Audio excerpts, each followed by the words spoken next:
Drama ini menceritakan kisah pemuda kaya raya yang menyewa seorang wanita untuk menjadi pelayannya. Pria itu selalu mengingatkan supaya sang wanita tidak terpesona kepadanya, tapi akhirnya justru dia sendiri yang jatuh cinta dan terus membuntuti sang wanita. Judul drama ini adalah Cute Bodyguard.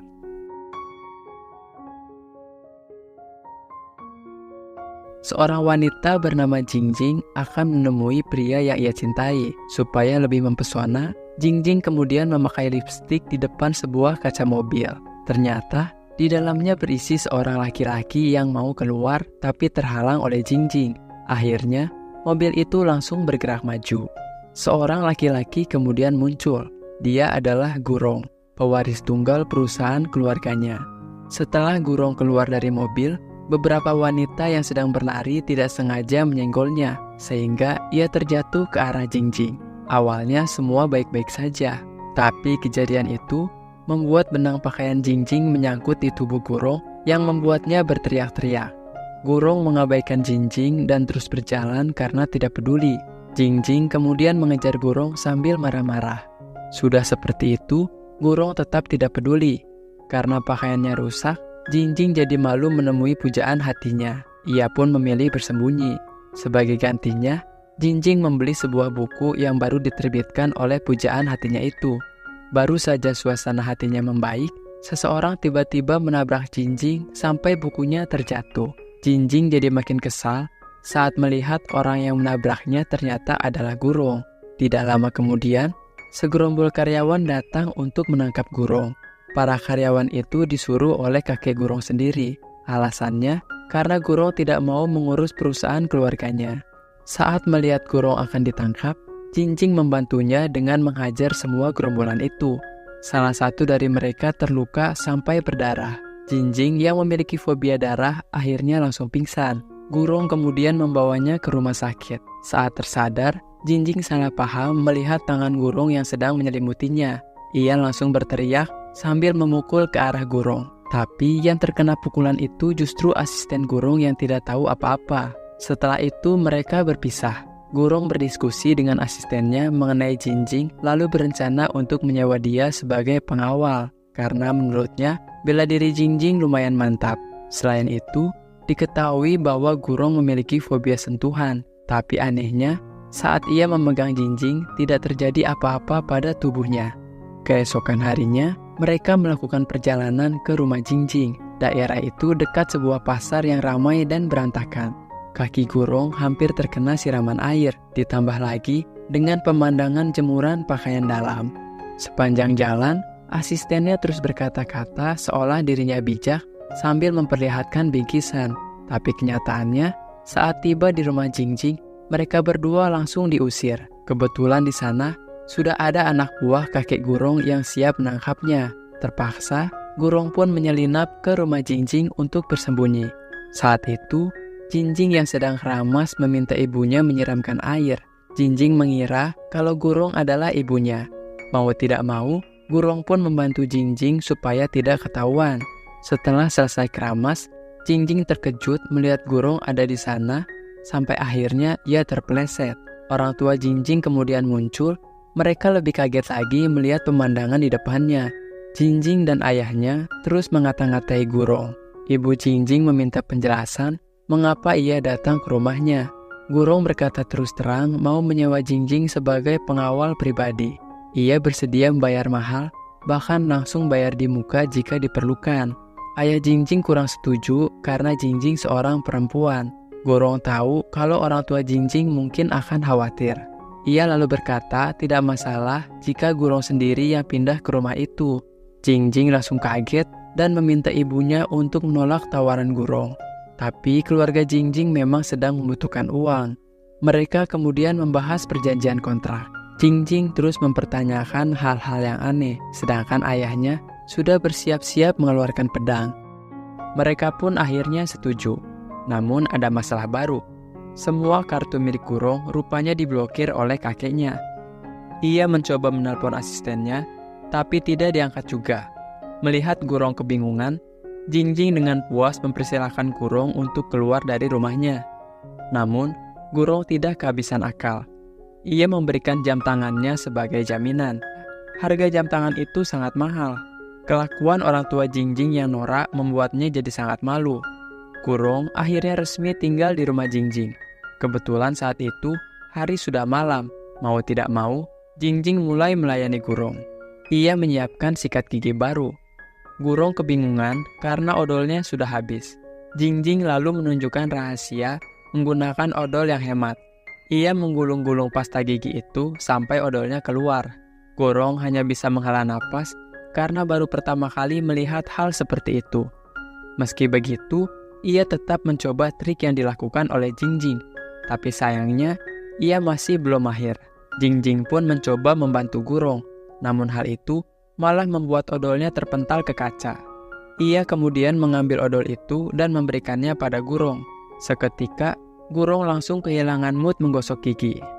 Esok harinya, Gurong mengajak Jingjing untuk mengambil sejumlah uang. Tempat itu cukup jauh, sehingga mereka harus naik bus. Gurong terpaksa memakai topeng supaya tidak dikenali anak buah kakeknya. Tapi karena topengnya sangat aneh, ia malah jadi perbincangan orang-orang di situ. Jingjing bahkan tidak bisa menahan malu sehingga menjauh dari Gurong. Tidak lama kemudian, Gurong menyerah lalu melepaskan topengnya. Setibanya di bank, Gurong menyuruh Jingjing untuk mengambil uangnya. Saldo ATM Gurong membuat Jingjing sangat kaget. Selama ini, ia bersikap jutek karena menganggap Gurong hanya pura-pura kaya. Jingjing yang masih tidak percaya, malah berpikir kalau Gurong adalah seorang penjahat. Ia melaporkan hal itu pada orang tuanya. Seketika, ayah Jingjing pun langsung murka, sedangkan ibunya tetap berusaha menenangkan mereka. Saat itu, Gurong sedang mengobrol dengan teman wanitanya. Jingjing dan ayahnya sudah bersiap-siap memberi pelajaran, tetapi keduanya saling melempar supaya maju lebih dulu. Secara tidak sengaja, mereka mendengar bahwa Gurong adalah pewaris tunggal perusahaan keluarga Gu. Tongkat untuk memukul Gurong akhirnya terjatuh. Jingjing dan orang tuanya ketahuan sedang mengintip. Ibu Jingjing langsung malu-malu, sedangkan Jingjing dan ayahnya pura-pura tersenyum karena bingung mau ngapain. Setelah kejadian itu, ayah dan ibu Jingjing semakin baik pada Gurong. Bahkan, ayah Jingjing rela mengangkut-ngangkut sofa supaya Gurong semakin nyaman di kamarnya. Hal ini dimanfaatkan Gurong untuk membalas kelakuan Jingjing. Ia mengetuk pintu kamar Jingjing dan terus memanggil namanya dengan alasan perlu air panas. Jingjing yang sudah capek mengangkat barang seharian menolaknya lalu berkata, mengapa Gurong repot-repot mengetuk pintu padahal ia bisa membuatnya sendiri. Akhirnya Gurong berteriak memanggil ibu Jingjing sehingga Jingjing mau bergerak. Jingjing kemudian membawakan air panas itu. Saat Gurong meminumnya, ia beralasan terlalu panas. Jingjing kemudian membawa lagi air yang baru. Kali ini, Gurong beralasan terlalu dingin. Jingjing pun jadi sangat jengkel.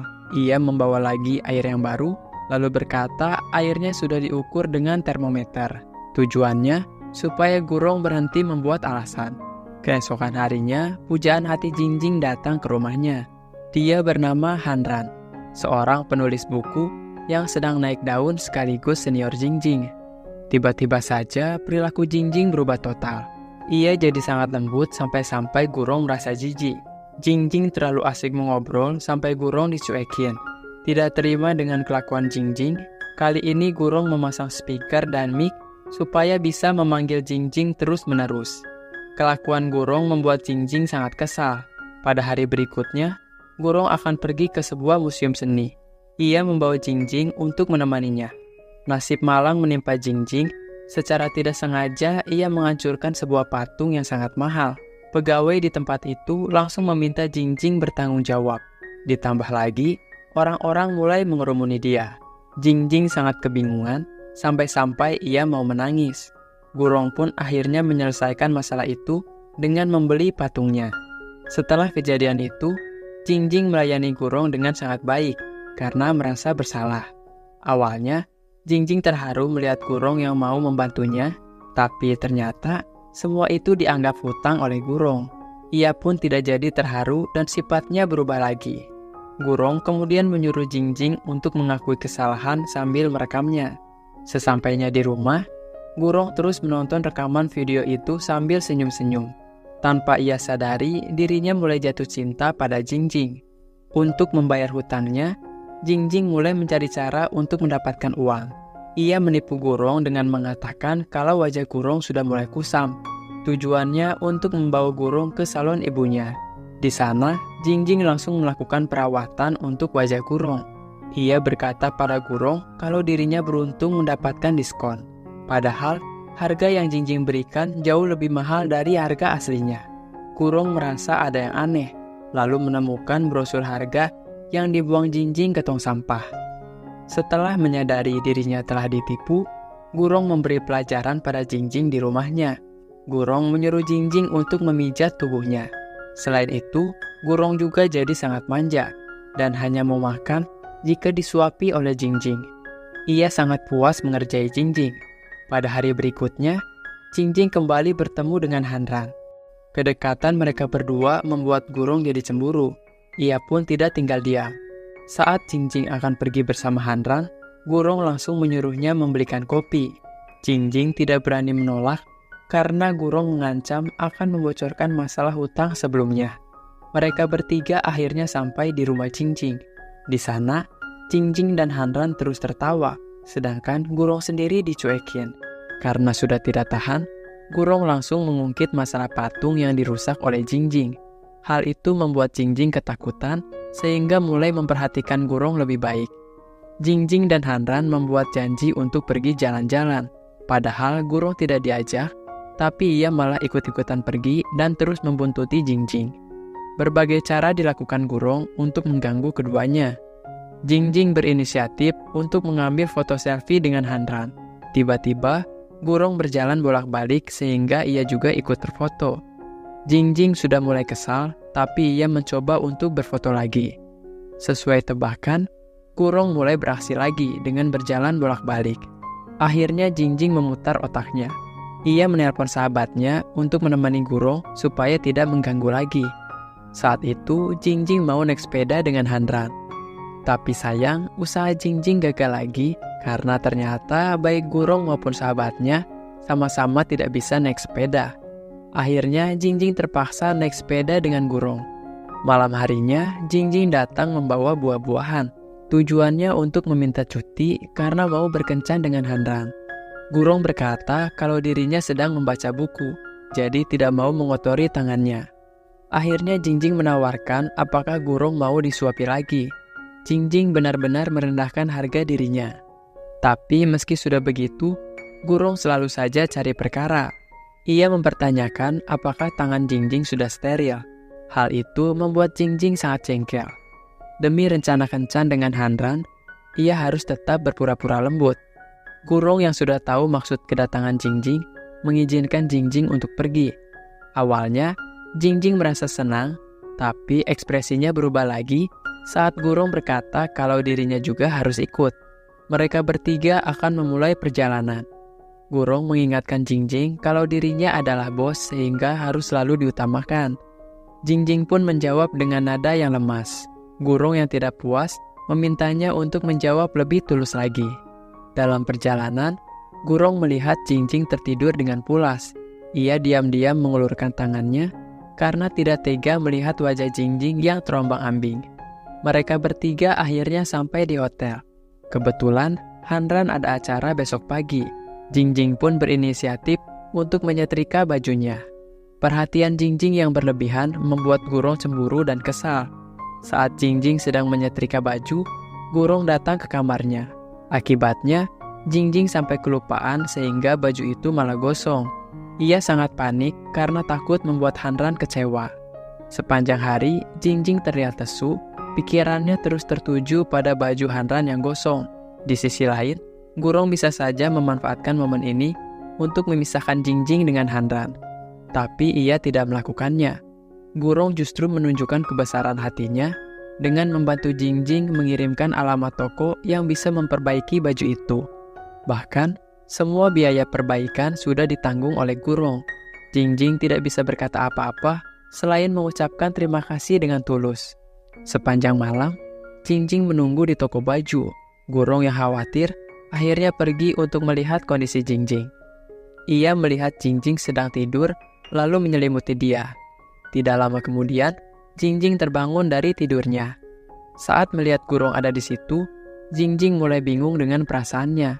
Di satu sisi, Gurong memang selalu membuatnya kesal, tapi di sisi lain, Gurong juga orang yang selalu ada saat dirinya terpuruk. Keesokan harinya, Hanran mengikuti acara tanda tangan untuk buku yang baru ia terbitkan. Jingjing diam-diam berencana untuk menyatakan cinta. Tidak jauh dari hotel mereka, ada sebuah pulau yang disebut Husin. Ia pun pergi bersama Gurong ke pulau itu. Sepanjang jalan, Gurong terus menatap ke arah Jingjing sehingga wanita itu merasa risih. Gurong bertanya mengapa Jingjing sangat ribet sampai harus membawa koper. Akhirnya Jingjing terus terang kalau dirinya mau menyatakan cinta. Gurong berpikir kalau hal itu sangat norak. Ia terus mengganggu Jingjing supaya rencananya gagal. Saat itu, Jingjing membawa soda khusus untuk Hanran. Tiba-tiba, Gurong malah mengambilnya. Jingjing yang mulai marah mencoba merebutnya lagi. Sayangnya, tubuh Jingjing terlalu pendek sehingga ia menyerah. Sesudah itu, Jingjing mencoba mengabaikan Gurong. Tidak lama kemudian, Gurong mulai berulah lagi. Ia sengaja membuka soda itu di dekat koper Jingjing. Akibatnya, foto-foto yang sudah Jingjing siapkan jadi kebasahan. Gurong pun meyakinkan Jingjing kalau hari itu bukan hari yang baik untuk menyatakan cinta. Jingjing kemudian mengatakan kalau Gurong tidak mengerti cinta. Ia hanya pria yang memanfaatkan harta untuk mendekati wanita. Gara-gara hal itu, Gurong malah keceplosan kalau dirinya tidak pernah berpacaran. Alhasil dia sangat malu karena Jingjing mulai meledeknya. Anehnya lagi, Jingjing tidak sadar diri padahal ia juga tidak pernah berpacaran. Setelah hari sudah mulai sore, Jingjing menunggu Hanran untuk menyatakan cintanya. Ia menyusun banyak lilin menjadi sebuah bentuk love. Saat ia berdiri, kakinya malah terpleset. Untungnya, Gurong ada di depannya sehingga ia tidak terjatuh. Perasaan aneh mulai muncul lagi yang membuat Jingjing jadi salah tingkah. Setelah lama menunggu, Hanran tidak kunjung datang juga. Parahnya lagi, Jingjing sangat sial karena tenda yang ia dirikan ternyata dekat dengan sarang tawon. Ia dan Gurong langsung kabur saat tawon-tawon mulai mengejar mereka. Karena terlalu buru-buru, mereka berdua malah tidak sengaja saling berciuman. Ciuman itu adalah ciuman pertama mereka, baik untuk Gurong maupun Jingjing karena keduanya sama-sama tidak pernah berpacaran. Awalnya, Jingjing mau marah-marah lagi, tapi saat melihat kaki Gurong terluka, Jingjing jadi merasa kasihan. Sampai malam hari, Hanran masih belum datang juga. Gurong terus menatap ke arah Jingjing sambil bertanya dalam hati, mungkinkah ia benar-benar jatuh cinta pada wanita itu. Mereka berdua akhirnya terpaksa bermalam di sana karena sudah tidak ada kapal yang lewat. Tidak lama kemudian, Jingjing dan Gurong pun langsung ketiduran. Pagi harinya, Jingjing terkejut melihat Gurong berbaring di sampingnya. Rencana Jingjing untuk menyatakan cinta akhirnya gagal. Tapi hubungannya dengan Gurong justru semakin dekat. Jingjing yang belum menyadari perasaannya pada Gurong masih terus mengejar-ngejar Hanran. Suatu hari, Jingjing mendapat kesempatan untuk menemani Hanran pada sebuah acara. Saat itu, seseorang bertanya pada Hanran siapa wanita yang ada di sampingnya. Jingjing sangat kecewa karena ternyata selama ini Hanran hanya menganggapnya sebagai keluarga. Gurong yang juga ada di sana tidak membiarkan Jingjing terpuruk. Gurong menemani Jingjing kemanapun ia pergi. Malam itu, Jingjing minum sampai mabuk. Gurong kemudian membawa Jingjing pulang ke rumahnya. Sesampainya di rumah, Jingjing yang mabuk berat tiba-tiba mencium Gurong. Perasaan Gurong pun jadi semakin menggebu-gebu. Sejak hari itu, Gurong bertekad untuk mengejar Jingjing. Ia mulai belajar tentang cinta supaya bisa mendekati Jingjing. Ketika Gurong mengobrol dengan Jingjing, ia menyadari bahwa wanita itu memiliki keinginan untuk melihat meteor. Secara diam-diam, Gurong menyiapkan sebuah kejutan dengan membawa teropong ke tempat yang akan dikunjungi oleh Jingjing. Setelah lama menunggu, Gurong masih belum melihat ada tanda-tanda kemunculan Jingjing. Seorang wanita tadi kenal mau mendekatinya, tapi Gurong mengabaikan wanita itu. Gurong setia menunggu Jingjing sampai hujan deras mengguyurnya. Sekali lagi, seorang wanita mau mendekatinya, tapi lagi-lagi, Gurong tetap tidak peduli. Karena sudah tidak tahan, Gurong akhirnya menelpon Jingjing. Ternyata, Jingjing sedang asik ngobrol dengan temannya. Mendengar itu, Gurong langsung emosi, lalu mendatangi Jingjing sambil marah-marah. Jingjing yang tidak tahu apa-apa jadi kebingungan. Tapi saat ia pulang ke rumahnya, Jingjing melihat ada sebuah teropong di sana. Ia akhirnya mengerti kalau Gurong diam-diam mau memberi kejutan. Jingjing terharu dengan perhatian Gurong yang besar. Pada hari berikutnya, Gurong bertemu dengan teman wanitanya. Seperti biasa, Jingjing ikut untuk mengawalnya. Kedekatan Gurong dengan temannya membuat Jingjing jadi cemburu.